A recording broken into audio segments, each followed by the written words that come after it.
नमस्कार, आप देख रहे हैं आईएनडी इम्पैक्ट और मैं हूं आपके साथ मयंक। तो मध्य प्रदेश में निकाय और पंचायत चुनाव धीरे धीरे टलते नजर आ रहे हैं। वजह अलग अलग रही, लेकिन धीरे धीरे इनकी तारीखें आगे बढ़ती जा रही हैं। अब बल की कमी को लेकर ये चुनाव आगे टाल दिए गए हैं। वहीं अगर दूसरी तरफ अगर बात की जाए तो बहुजन समाज पार्टी मध्य प्रदेश में अपनी सक्रियता बढ़ा रही है। यूपी से लगे जिलों में वो धीरे धीरे कार्यकर्ता सम्मेलन आयोजित कर रही है, धीरे धीरे अपनी पकड़ मजबूत कर रही है। माना जाए तो विधानसभा चुनाव जो 2023 में होने वाले हैं उसको लेकर ये तैयारी है, लेकिन इससे पहले जो निकाय चुनाव होने वाले हैं उस पर भी बहुजन समाज पार्टी की नजर है। तो कहीं ना कहीं यहाँ पर कांग्रेस और भारतीय जनता पार्टी को एक कड़ी टक्कर देने की कोशिश बहुजन समाज पार्टी की नजर आ रही है। हालांकि अभी तक कब मध्य प्रदेश में निकाय और पंचायत चुनाव होंगे ये अभी तक तय नहीं हो पा रहा है। बार बार वो आगे बढ़ते जा रहे हैं। तो लगातार जिस तरह से यहाँ पर बहुजन समाज पार्टी ने भी अपनी सक्रियता बढ़ाई है, तो अब धीरे धीरे चाहे निकाय चुनाव की बात की जाए, चाहे जो आगामी विधानसभा चुनाव है उसकी बात की जाए, तो यहाँ पर मुकाबला धीरे धीरे दिलचस्प होने वाला है।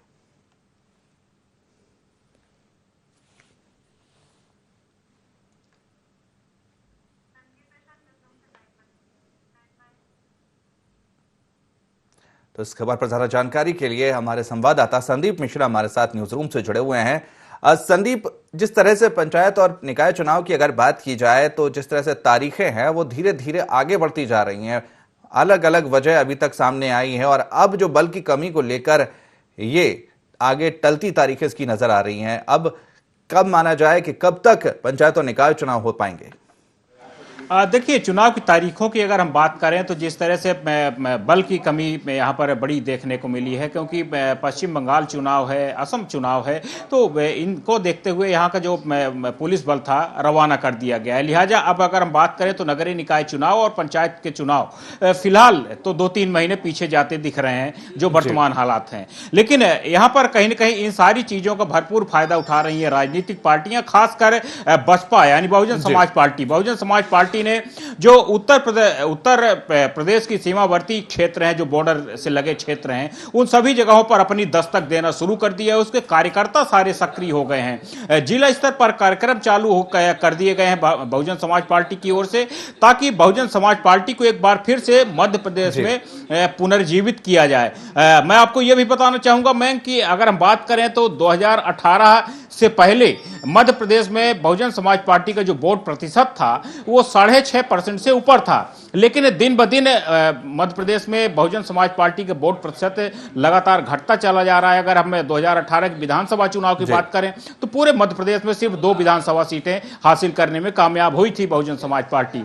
उसके बाद बसपा ने धीरे धीरे अपनी फिर से सक्रियता बढ़ाना शुरू किया है। और खासकर अगर हम बात करें तो जो यूपी से लगे ग्रामीण क्षेत्र हैं, यूपी के जो जिले हैं यूपी से लगे हुए, उन ग्रामीण क्षेत्रों में बहुजन समाज पार्टी दस्तक दे रही है। उसके कार्यकर्ता पदाधिकारी लगातार पहुंच रहे हैं, लोगों के बीच में अपनी बातें पहुंचा रहे हैं। जो खासकर जो दलित वर्ग है, दलित वर्ग पर जिस पर हमेशा अपना अधिकार समझता रहा है बहुजन समाज पार्टी, उनके बीच में एक बार फिर से दस्तक दी जा रही है। कोशिश की जा रही है कि उनको एक बार फिर से बहुजन समाज पार्टी से जोड़ा जाए, उनको बसपा की विचारधारा से जोड़ा जाए। तो यहाँ पर लगातार कोशिशें की जा रही बसपा की ओर से। बिल्कुल संदीप, जिस तरह से अगर देखा जाए बहुजन समाज पार्टी की अगर बात की जाए, मध्य प्रदेश में कभी भी उस निर्णायक भूमिका में नजर नहीं आई है। अगर यूपी की बात की जाए तो वहां पर सत्ता में भी रही है, लेकिन मध्य प्रदेश में वो हालत इसकी बसपा की नहीं रही है कभी। लेकिन अब जिस तरह से मेहनत की बात की जा रही है कि लगातार कार्यकर्ता सक्रिय हो गए हैं, पहले निकाय चुनाव और फिर आगामी विधानसभा चुनाव, उस पर नजर है। लेकिन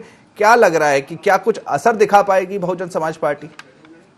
बिल्कुल, देखिए, असर में अगर फायदे की हम बात करें तो बसपा को यहां पर कुछ ज्यादा फायदा तो होता नजर नहीं आ रहा। लेकिन अगर वोट बढ़ते हैं बहुजन समाज पार्टी के तो यहां पर कहीं ना कहीं कांग्रेस पार्टी को जरूर नुकसान होगा, क्योंकि बसपा का जो वोट बैंक है, अगर बसपा का जो वोट बैंक बढ़ता है तो उससे कहीं ना कहीं वो कांग्रेस पार्टी का वोट बैंक घटता है। हमेशा भारतीय जनता पार्टी इस बात को कहती भी रही है कि बसपा को कांग्रेस की बी पार्टी, यानी कि कहीं ना कहीं इन सारी चीजों की कवायद शायद जो ये रही है, जो वोट परसेंट रहा है, तो उसका फायदा भारतीय जनता पार्टी को हमेशा जरूर हुआ है। अगर हम बसपा की बात करें तो बसपा यहां पर कोशिश पुरजोर जरूर कर रही है।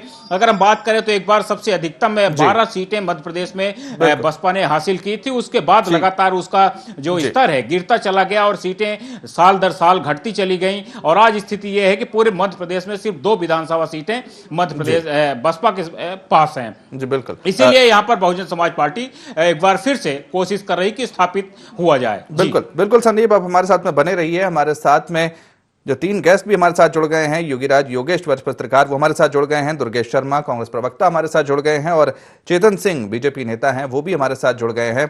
तो सबसे पहले मैं चेतन जी के पास जाऊंगा। चेतन जी, सबसे पहले तो मैं आपसे ये जानना चाहूंगा, जिस तरह से जो निकाय चुनाव है, पंचायत चुनाव है, वो धीरे धीरे टलते नजर आ रहे हैं। पहले काफी पहले हो जाने चाहिए थे, लेकिन अब उनकी तारीखें धीरे धीरे आगे बढ़ती जा रही हैं, चाहे कोई भी वजह रही हो। अब बल की कमी का हवाला दिया जा रहा है, लेकिन कहीं ना कहीं इसको लेकर विपक्ष भी सरकार पर हमलावर हो रहा है। विपक्ष से पहले आप पूछ लीजिए कि जब कोरोना का संक्रमण का दौर नहीं था तब ये 15 महीने क्या छोड़ रहे थे?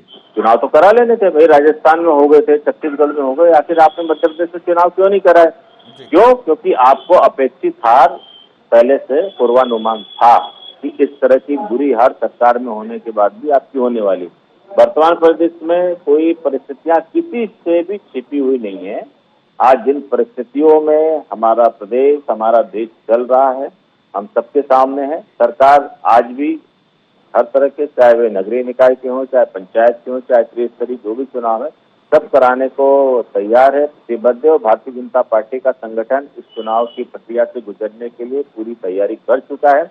अब न तो हाई कोर्ट न तो सुप्रीम कोर्ट हमारे यहाँ से तो चलता नहीं है।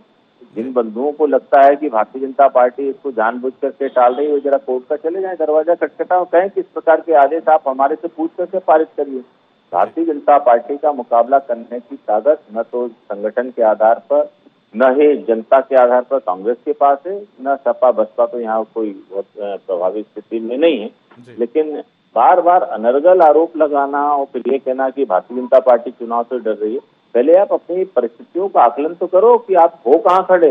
आप खड़े जमीन पर हो और आसमान को उंगली दिखा करके कहते हो कि सूरज में हम छेद कर देंगे। तो इस तरह की बातें करना और इस शिगुफेबाजी करना कांग्रेस का वर्तमान में एक पैटर्न बन गया। जी चलिए, दुर्गेश जी, जिस तरह से भले ही आरोप लगा रही है कांग्रेस पार्टी, लेकिन कहीं ना कहीं जिस तरह से कई ऐसी कंडीशन यहाँ पर आई हैं, ऐसी परिस्थिति आई हैं जिसकी वजह से चुनाव टले हैं, लेकिन आपके पास भी मौका था, आपकी सरकार में भी, आप उस समय भी करा सकते थे चुनाव। बिल्कुल सही है, सरकार में हम जब थे तब भी सरकार चुनाव करा सकती थी, पर उस समय यदि पता करने न्यायपालिका के समक्ष कौन पहुंचा था, कौन ने राज्यपाल के पास जाके व्यवधान पैदा किया था, क्योंकि हम कुछ पॉलिसीज में चेंज कर रहे थे, उससे भारतीय जनता पार्टी को दिक्कत थी।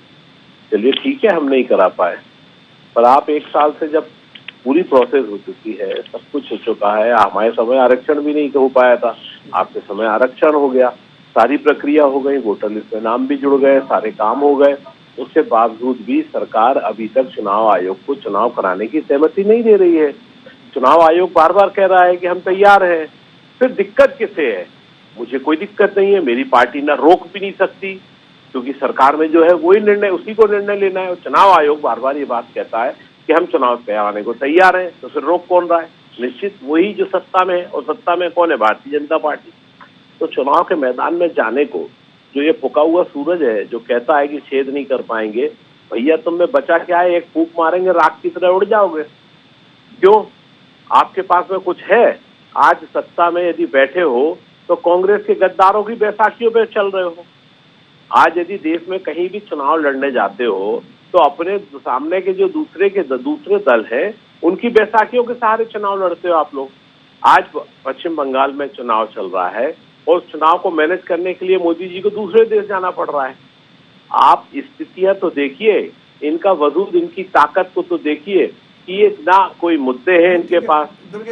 आप कह रहे हैं कि चलो ठीक है कि कांग्रेस के जो गद्दार हैं उनके भरोसे यहाँ पर सत्ता में है भारतीय जनता पार्टी, लेकिन सत्ता में तो है प्रदेश में। आपको, आपके पास भी मौका था सरकार में आने का, लेकिन आप नहीं आ पाए। हम कहते भाई ठीक, मयंक जी हम तो कह रहे हैं ना, हमने मान लिया कि भैया हमने चुनाव नहीं करा पाए, हमारे समय एक बार भी चुनाव आयोग ने ये बात बोली हो कि हम चुनाव कराने के लिए तैयार है, सरकार हमको अनुमति दे, या सरकार को इस बात का कोई एक भी सहमति दी हो? उस समय कुछ प्रक्रियाएं थी जो चुनाव प्रक्रिया में बदलाव, हम जो सीधे जो महापौर का चुनाव है वो सीधे ना कराते हुए पार्षदों के माध्यम से कराने के लिए सरकार ने प्रस्ताव बनाया था। उस प्रस्ताव पर प्रक्रिया चल रही थी। उस पर आपत्ति और दावे में भारतीय जनता पार्टी ने राज्यपाल से लेके और चुनाव आयोग तक सब जगह उस चीज के दावे आपत्ति लेके गए थे। तो ये जो परिस्थितियां उस समय कानूनी अड़चनें लगाई गई थी भाजपा की तरफ से, जो ये चाहती थी कि सीधे चुनाव हो, डायरेक्ट इनडायरेक्ट चुनाव में जो बदलाव हम कर रहे थे उस पर इन्होंने व्यवधान पैदा किया था। ठीक है, सारे व्यवधान खत्म हो गए। अब आप सरकार में हो, आप जिस तरीके से भी चाहो, आपने निर्णय ले लिया कि नहीं अध्यक्षों का और महापौर का चुनाव सीधा होगा, बहुत अच्छी बात है, कराइए। आपने निर्णय लिया कि आरक्षण होगा, आरक्षण हो गया, करिए। आपने लिया कि भैया चुनाव आयोग ने बोला कि भैया 1 जनवरी तक वोटर लिस्ट का काम होगा, वो भी हो गया। अब क्या दिक्कत है भैया? 2 महीने 3 महीने हो गए, अब आप उसके बाद में भी चुनाव नहीं करा पा रहे हैं, तो क्या कारण है? अब कोरोना तो अभी 10 दिन पहले से सक्रिय हुआ है। इससे पहले 2 महीने का आप क्यों शांत बैठे रहे? क्यों नहीं आपने चुनाव आयोग जब कह रहा है कि हम तैयार हैं, तो क्यों नहीं सरकार उसको प्रस्ताव बना के दे रही है कि आप चुनाव कराएं? बिल्कुल। चलिए योगेश जी के पास मैं जाऊंगा। योगीराज जी, जिस तरह से चुनाव लगातार टलते जा रहे हैं, हालांकि आरोप प्रत्यारोप चल रहे हैं, कांग्रेस के पास भी मौका था, हालांकि कांग्रेस अपना तर्क दे रही है कि बहुत उलझने थी इसलिए वो नहीं करा पाई, अपनी मान रहे हैं वो गलती, और अब भारतीय जनता पार्टी के पास भी मौका है, लेकिन कहीं ना कहीं कभी कोई वजह कभी कोई वजह, जिसकी वजह से लगातार ये चुनाव की तारीख आगे बढ़ती जा रही है। नहीं मयंक जी, बिल्कुल बड़ी दिलचस्प बात है कि दोनों पार्टी एक दूसरे पर आरोप लगा देती है और दोनों अपनी अपनी बातों को सही ठहरा देती हैं, और कुछ हद तक सही लगता भी है कि सब अपनी अपनी बात सही कह रहे हैं, क्योंकि चूंकि इस पूरी प्रोसेस में इतनी सारी गुंजाइशें होती हैं कि कहीं भी एक छोटा सा लूपहोल छोड़ दिया जाता है तो उसका बहाना लेकर चुनाव टल जाते हैं। अभी भी आप ये देखिए कि जब वार्डों का आरक्षण हुआ, आरक्षण की व्यवस्था हुई, तो 80 से ज्यादा याचिकाएं कोर्ट में लंबित हो गई वार्ड के आरक्षण को लेकर। लोगों को आपत्तियां हैं, पार्टियों को आपत्तियां हैं, दलों को आपत्तियां हैं। अब ये सारे ऐसे मैटर हैं कि जब एक बार मामला कोर्ट में चला जाता है तो तब तक वहां से नहीं निपट पाएगा, तब तक आगे प्रोसेस नहीं बढ़ पाएगी। कभी मतदाता सूची को लेकर किसी को आपत्ति हो जाती, तो कुछ ना कुछ ऐसे इश्यूज आ जाते हैं, और जो जेन्युइन है, इसको आप ये नहीं कह सकते कि कोई डेलिबरेटली इन चीजों को टाल रहा है या जानबूझ करके कोई टाल रहा है। सब अपनी अपनी जगह सही है, लेकिन ये जरूर है कि बहुत विलम्ब हो चुका है निकाय चुनाव में, और कायदे से 1 साल बाद ही चुनाव हो जाने चाहिए थे। अब तो चूंकि 2-2.5 साल हो गया है सरकार को आए हुए, और अभी भी निकाय चुनाव नहीं हो रहे हैं, तो जैसे जनता का भी सवाल है, लोग भी चाहते हैं वही अब आखिर चुनाव कब होंगे। जनता भी इसका बड़ी बेसब्री से इंतजार कर रही है, और अब तो चूंकि बीजेपी के पास ये बहाना है कि अभी कोरोना की परिस्थिति चल रही, तो आप कुछ कह नहीं सकते क्या पोजीशन चल रही है। मामला कोर्ट में भी है, परिस्थितियां गंभीर भी हैं, राजनीतिक दल इधर अपनी तैयारियां कर रहे हैं, तो बड़ी उहापोह की स्थिति है। अब इससे कैसे निपटा जाएगा ये आने वाले समय में देखने वाली बात होगी। बिल्कुल योगराज जी, लेकिन जिस तरह से कोरोना की स्थिति की बात की जा रही है, लेकिन कोरोना की स्थिति के बीच में ही जो उपचुनाव है वो भी हुए थे, तो कहीं ना कहीं अगर वो हो सकते हैं तो फिर नगरीय निकाय चुनाव में क्या दिक्कत है? नहीं, बिल्कुल होने चाहिए। उसमें क्या है, जब 28 उपचुनाव हो गए कोरोना के साथ साथ, अभी दमोह में स्थिति भयंकर है, दमोह में उपचुनाव होने जा रहा है, तो निकाय चुनाव होने चाहिए, उसमें क्या आपत्ति है।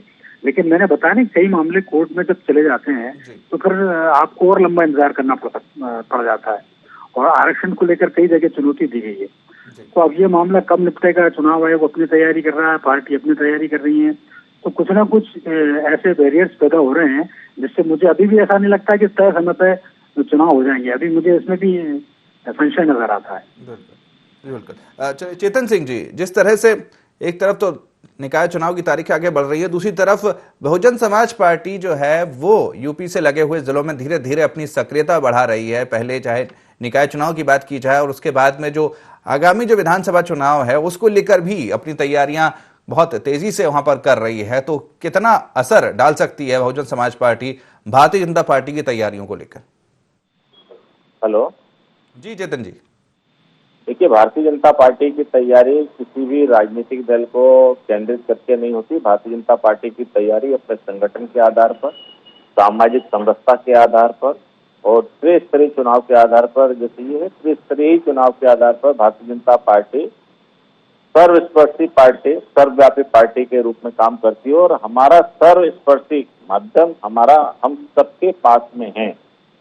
हो सकता है कोई हमारी विचारधारा से सहमत नहीं हो, अलग विषय है, लेकिन हमारा संपर्क सभी व्यक्ति से होता है, चाहे वो किसी भी विचारधारा को बिलोंग करता हो। इसलिए भारतीय जनता पार्टी की ताकत यही है कि सामाजिक समरसता का जो भाव है, चुनाव हो तो भी, नहीं हो तो भी, अच्छे दिन हो तो भी और संक्रमण के इस दौर में है तो भी, निरंतर संपर्क पार्टी का काम है, पार्टी के कार्यकर्ताओं का काम है। हर पोलिंग पर, हर घर में भारतीय जनता पार्टी की आज बैठ है। इसलिए भारतीय जनता पार्टी बसपा लड़ ले, सपा लड़ ले, ये सारे एक होकर के लड़ लें तो भी हमारे परीक्षा का जो परिणाम है वो कोई बहुत ज्यादा उससे फर्क नहीं पड़ता है, क्योंकि हमारे परीक्षा परिणाम पे जिन लोगों का साथ है वो बहुत फिक्स है, वो विचारधारा के साथ लोगों का साथ होता है। रही बात चुनाव में जो ओरिएंटेड रिजल्ट है, वो ओरिएंटेड रिजल्ट सरकार में आने के बाद जो विकास का माध्यम है, विकास का पहिया है, जन संवेदनाएं हैं, जन भावनाओं के मुद्दे हैं, गरीबों की समस्याएं हैं, उनका समाधान है, ये सबको पता है कि भारतीय जनता पार्टी की सरकार इन सबके मुद्दों की पूर्ति करने की एक गारंटी है। तो भारतीय जनता पार्टी में लोग अपना विकास देखते क्योंकि हैं। अगर जब मध्य प्रदेश की अगर बात की जाए तो कांग्रेस और भारतीय जनता पार्टी की टक्कर यहाँ पर रहती है, लेकिन जब कोई तीसरी पार्टी धीरे धीरे अगर सक्रिय हो रही है, धीरे धीरे अपनी पकड़ बनाने की कोशिश कर रही है, तो कहीं ना कुछ असर तो जरूर डालेगी। देखिए मैंने कहा ना, चाहे सपा हो, चाहे बसपा हो, चाहे आम आदमी पार्टी हो, ये आप उठा करके देखिए। जैसे अभी सूरत का रिजल्ट आया, सूरत में अगर आम आदमी पार्टी को सीट मिली तो भारतीय जनता पार्टी की सीट वहां बढ़ी है, लेकिन कांग्रेस की 23 सीटें कम हुई हैं। तो वो 23 सीटों में से 17 सीटें आम आदमी पार्टी के पास चली गई। मैं वही कह रहा हूं कि जितने भी राजनीतिक दल इस प्रदेश में अपनी ताकत बढ़ाएंगे उसका फर्क पड़ता है, लेकिन भारतीय जनता पार्टी पे उसका फर्क कहीं नहीं पड़ता है। एक बात का और मेरे भाई दुर्गेश जी को जवाब देना चाहूंगा। वो कह रहे थे कि हमने राज्यपाल के माध्यम से विधि सम्मत कई जगह हमने अड़चने पैदा की, तो ये आपत्ति तो हमारी छत्तीसगढ़ में भी थी, ये आपत्ति हमारी राजस्थान में थी, फिर वहां की सरकारों ने किस तरह से चुनाव करा लिए? आप जवाब दीजिएगा, किस तरह से आपने चुनाव करा लिए? और जो आप गद्दार कह रहे हो, तो भारतीय जनता पार्टी से भी लेकर के आपने चुनाव लड़ा है। ग्वालियर से सतीश सिकरवार जी कौन सी पार्टी से हुआ करते थे, उनको आप क्या कहोगे? आपकी किस तरह की सोच है, किस तरह की भाषा का आप प्रयोग करते हो? कम से कम राजनीति में रह करके आप अपने परिवार के लोगों को इस तरह से तो अपमानित मत करिए। राजनीति तो दुर्गेश जी 4 दिन की होती है, 4 दिन में आप जो कमर के नीचे वार करते हो आदमी जिंदगी में नहीं भूलेगा। भारतीय जनता पार्टी ने कभी कमर के नीचे की लड़ाई नहीं लड़ी है, ना हम भविष्य में लड़ेंगे। हम हमारे मुद्दों पर लड़ेंगे, हम हमारे मुद्दों पर काम करेंगे और निश्चित रूप से हम चाहते हैं कि एक मजबूत दमदार विपक्ष इस मध्य प्रदेश में आए, जो भारतीय जनता पार्टी के सामने डट करके जन समस्याओं को रखने का प्रयास करे। लेकिन बिल्कुल, चलिए दुर्गेश जी, जिस तरह से एक सवाल चेतन जी ने पूछा था कि जिस तरह से राजस्थान और छत्तीसगढ़ का उन्होंने एग्जाम्पल दिया कि वहां पर भी निकाय चुनाव हुए हैं, वहां पर भी अड़चनें थी, लेकिन उसके बावजूद भी वहां पर निकाय चुनाव हुए। और दूसरा मेरा एक प्रश्न है कि बहुजन समाज पार्टी की एंट्री को लेकर के जिस तरह से वो सक्रियता बढ़ा रही है, तो कहीं ना कहीं ये माना जाता है कि जिस तरह से बहुजन समाज पार्टी या सपा या दूसरी कोई पार्टी है, अगर वो सक्रियता बढ़ाती है तो उसका नुकसान कांग्रेस को ज्यादा होता है वनस्पत भारतीय जनता पार्टी को। तो आप किस तरह से देखेंगे? मयंक जी, पहले चेतन भाई का जवाब दे दूं, जो छत्तीसगढ़ और राजस्थान की बात कर रहे हैं। मध्य प्रदेश के अंदर 3 महीने का समय भारतीय जनता पार्टी के षड्यंत्रों के और भारतीय जनता पार्टी के उस कुचक्र ने बर्बाद किया जो उन्होंने सत्ता परिवर्तन के लिए अपने दांव खेले थे। इस कारण जब चुनाव की परिस्थितियां बन रही थी तो उस समय मध्य प्रदेश अपने लोकतांत्रिक वजूद के लिए लड़ाई लड़ रहा था। खैर, लोकतांत्रिक वजूद में लड़ाई में कांग्रेस पार्टी इनके षड्यंत्र के आगे फेल हो गई, हम कमजोर पड़ गए, तो ये षड्यंत्र में सफल हो गए। जैसा उन्होंने कहा भैया कि आप गद्दार कह रहे हैं, हाँ भैया हम कह रहे हैं और आज भी कहेंगे और आगे भी कहेंगे। जो सिकरवार जी की आप बात कर रहे हो, उनके परिवार का इतिहास देख लीजिए, क्या वो भारतीय जनता पार्टी के नेता थे? और जितने आपके पास में गए हैं उनका इतिहास देख लीजिए, क्या वो कभी किसी अन्य दल में रहे थे कांग्रेस के अलावा? दूसरा, सबसे पहले यदि तमगा दिया आपने गद्दार का या और कोई अलंकरण दिया। तो माननीय शिवराज सिंह चौहान जी ने जिस दिन भारतीय जनता पार्टी की सदस्यता ज्योतिरादित्य सिंधिया जी ने ली थी, उसके 1-2 दिन बाद ही एक सभा में सार्वजनिक तौर पे उनको विभीषण से उपमा दी थी। अब हिंदुस्तान में कितने लोगों का नाम विभीषण है भैया, ये बता दीजिए। और कौन रखता है विभीषण नाम, और विभीषण को किस रूप में जानते हैं हम हिंदुस्तान में?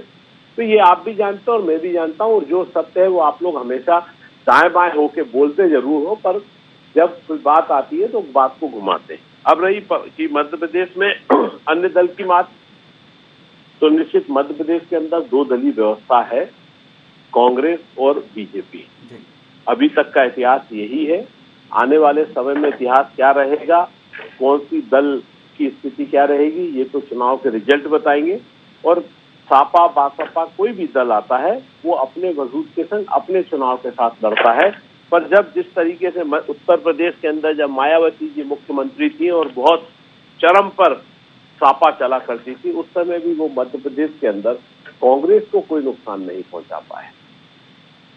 आज फिर चुनाव है, फिर वो लड़ना चाहते हैं। वैसे तो नगरीय निकाय चुनाव बासपा लड़ती नहीं थी, पर अब चूंकि भारतीय जनता पार्टी की बी टीमें बहुत सारी हैं जो चुनाव लड़ने आती हैं, और एक हैदराबाद से भी आ रही है, और ये उनका सीधा सीधा प्लानिंग रहती है कि कैसे भी कांग्रेस के वोट बैंक को खिसका के अपना वजूद बनाने का प्रयास करते हैं कि हाँ ठीक है, हमारा वोट तो इंटैक्ट है, अब कांग्रेस के वोट में सेंध लगवाओ। तो भैया जनता भी समझ चुकी है, और जनता ये बात जानती है कि इन सब षड्यंत्रों के चलते आज मध्य प्रदेश में 7 रुपए यूनिट बिजली मिल रही है। कमलनाथ जी के समय में 1 रुपए यूनिट बिजली मिल रही थी, आज मध्य प्रदेश में 100 रुपए लीटर पेट्रोल मिल रहा है, जो कि भारतीय जनता पार्टी के इन्हीं कुचक्रों के कारण है। तो ये सब परिस्थितियां हैं, और आज महिलाएं कितनी सुरक्षित है, ये तो भाजपा कार्यालय से आवाज निकल के आ रही, 2-2 बच्चियां वीडियो बना के डाल रही है। तो ये सारी परिस्थितियों के चलते मध्य प्रदेश में कोई भी चुनाव भारतीय जनता पार्टी अब अपने वजूद को बचाने के लिए लड़ेगी, और उनका वजूद बचेगा नहीं। योगी राज जी, जिस तरह से हम बसपा की जिस तरह से सक्रियता है उसको लेकर भी बात कर रहे हैं कि अब अभी फिलहाल तो यूपी से लगे हुए जिलों में सक्रियता बढ़ा रही है, और निकाय चुनाव और उसके बाद में विधानसभा चुनाव पर उसकी नजर है। तो जिस तरह से सक्रियता बढ़ रही है, तो क्या कुछ असर डाल सकती है बहुजन समाज पार्टी, क्योंकि अभी तक उस तरह से जो प्रदर्शन होना चाहिए था बहुजन समाज पार्टी का, वो मध्य प्रदेश में दिखाई नहीं दिया है। तो सही बात है। असल में है क्या कि ये 5 साल सोने वाली पार्टियां हैं, चुनाव आते हैं तो जागृत हो जाती है, केवल अपनी उपस्थिति का एहसास कराती है भाई हम भी मैदान में। पूरे 5 साल आपको कभी बीएसपी के नेता आपको नजर नहीं आएंगे, कभी बीएसपी की सक्रियता नजर नहीं आएगी, लेकिन जैसे ही चुनाव आते हैं तो सीटों पे आदमी जरूर अपने खड़े करते हैं। तो लोकतंत्र में ये बहुत जरूरी है कि यदि आप राजनीति में आना चाहते हैं तो राजनीति के तौर पर आप आइए। राजनीति यदि जनसेवा का माध्यम है तो आप जनसेवक के रूप में लोगों के सामने 24 घंटे हाजिर रहिए। ये नहीं कि चुनाव आ गए तो अचानक आप प्रकट हो गए और हम सारी सीटों पर चुनाव लड़ेंगे। और यही वजह है कि कभी 11 सीट बीएसपी की विधानसभा में रहा करती थी, वो आज 6 के 2 पे आ गई है, वो जो भी बीजेपी में शामिल हुए। तो उसका लगातार जनाधार खो रहा है। और बीएसपी का जनाधार देखा जाए तो पूरे प्रदेश में कहीं नहीं, केवल आप ग्वालियर चंबल बेल्ट छोड़ दिया जाए या यूपी से लगे हुए कुछ इलाके छोड़ दिए जाए तो थोड़ा सा उनका जनाधार है, और वो जनाधार भी वोट काटने तक सीमित है। कुछ ऐसा बहुत ज्यादा इम्पैक्टफुल मुझे नजर आता नहीं है, क्योंकि लगातार जिस तरीके से डाउनफॉल बीएसपी का हुआ है और बीएसपी ने उसको बढ़ाने के कोई प्रयास किए भी नहीं, ऐसा मुझे नजर आ रहा है। क्योंकि जिस तरीके से आपको जो सक्रियता दिखानी चाहिए पूरे 5 साल, वैसा इनका ना प्रदेश अध्यक्ष को भी नजर आते हैं, ना इनके जिलाध्यक्ष को भी नजर आते हैं, ना इनकी कभी जिला इकाई नजर आती है। चुनाव जब होता तब सारे के सारे मालूम पड़ता है कि कोई पिप्पल साहब इनके प्रदेश अध्यक्ष है बीएसपी के। तो कुल मिला की स्थिति ये है कि आप 5 साल गायब रहते हैं और अचानक आके चुनाव के समय आप आ जाते हैं। तो ऐसी स्थिति में आप अपना वजूद कैसे बना पाएंगे, आप अपनी उपस्थिति कैसे दर्ज करा पाएंगे, ये तो खुद बीएसपी को समझ में नहीं आ रहा है जी। तो अभी अपनी पकड़ उतनी मजबूत भले ही ना कर पाए, लेकिन कहीं ना कहीं किसी पार्टी को नुकसान तो पहुंचा ही सकती है बहुजन समाज पार्टी। हाँ, वोट कटवा पार्टी है वो, जिस इलाके में थोड़ा बहुत उनका प्रभाव है उस इलाके में थोड़ा बहुत डैमेज करती है। मैंने बताया ना, ग्वालियर चंबल अंचल में वोट काटते हैं ये पार्टियों को। और जहाँ तक एक बात ये भी फैक्ट है कि क्योंकि कांग्रेस की विचारधारा से ज्यादा लोग जुड़े रहते हैं तो कांग्रेस का डैमेज होने की संभावना ज्यादा रहती है, ये अभी तक के आंकड़े बताते हैं। तो केवल बीएसपी जो है वो वोट काटने की स्थिति में रहती है। बाकी ऐसा कोई मुझे लगता नहीं कि कोई बहुत बड़ी ताकत या बहुत बड़ी पावर इनके पास बची हुई है, या बहुत बड़ा कोई जनाधार इनके पास प्रदेश में बचा हुआ है, ऐसा कोई नजर नहीं आता। चलिए, समय का अभाव है, चर्चा को हमको यहीं पर रोकना पड़ेगा। दुर्गेश जी आपका, चेतन जी आपका और योगीराज जी आपका बहुत बहुत धन्यवाद हमारे साथ इस चर्चा में जुड़ने के लिए। तो जिस तरह से नगरीय निकाय चुनाव की बात हो, चाहे पंचायत की चुनाव हो, उनकी तारीखें आगे बढ़ती जा रही हैं। लगातार इंतजार लोगों का बढ़ता जा रहा है कि कब ये चुनाव होंगे। अब जिस तरह से बल की कमी है उसको लेकर चुनाव टाल दिए गए हैं, और दूसरी तरफ बहुजन समाज पार्टी ने जिस तरह से सक्रियता बढ़ाई है मध्य प्रदेश में, हालांकि उतनी पकड़ बहुजन समाज पार्टी की मध्य प्रदेश में नहीं है, लेकिन अब जिस तरह से तैयारी कर रही है, कितना असर बहुजन समाज पार्टी मध्य प्रदेश में चुनावी नतीजों पर डालती है, ये आने वाला वक्त बताएगा। तो फिलहाल IND इम्पैक्ट में इतना ही। आप बने रहिए IND 24 के साथ। नमस्कार।